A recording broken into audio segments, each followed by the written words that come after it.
সকালটা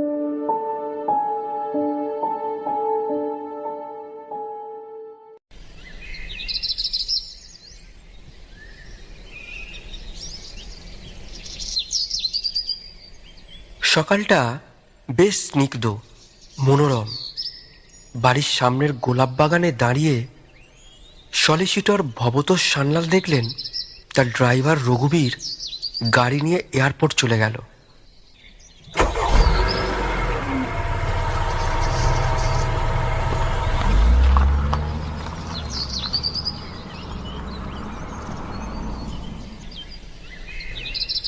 তার একমাত্র ছেলে হিরণময় 6 বছর কেমব্রিজে কাটিয়ে আজ সকালের ফ্লাইটে কলকাতায় আসছে। দারুণ এক খুশির অনুভূতিতে ভবতোষবাবু বাগানেই একটা ইজি চেয়ারে বসে পড়লেন। পুরনো দিনের অনেক কথা মনে পড়ে গেল। স্ত্রী স্মৃতিকণার বড় শখ ছিল ছেলে বিলেত থেকে পাশ করে আসুক, কিন্তু বিনা মেঘে বজ্রপাত। পাসপোর্ট, ভিসা সব তৈরি। স্মৃতিকণা দেবী পড়লেন ধুম জ্বরে।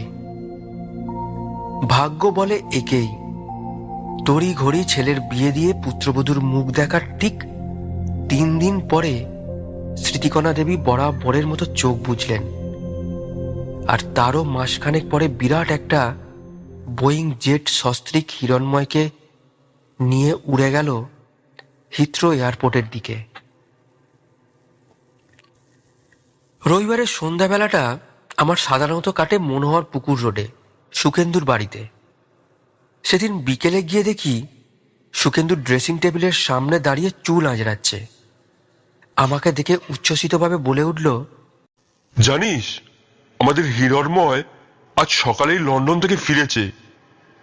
দুপুরের দিকে ফোন করেছিল আমায়, বলল তোকে নিয়ে তক্ষুনি ওদের যোধপুর পার্কের বাড়িতে চলে যেতে।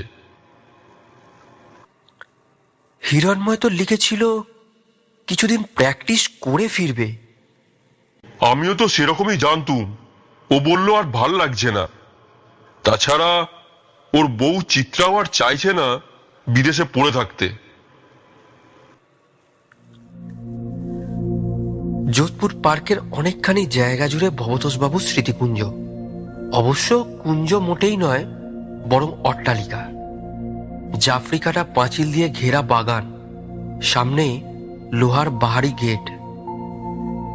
আমরা যখন সেখানে পৌঁছে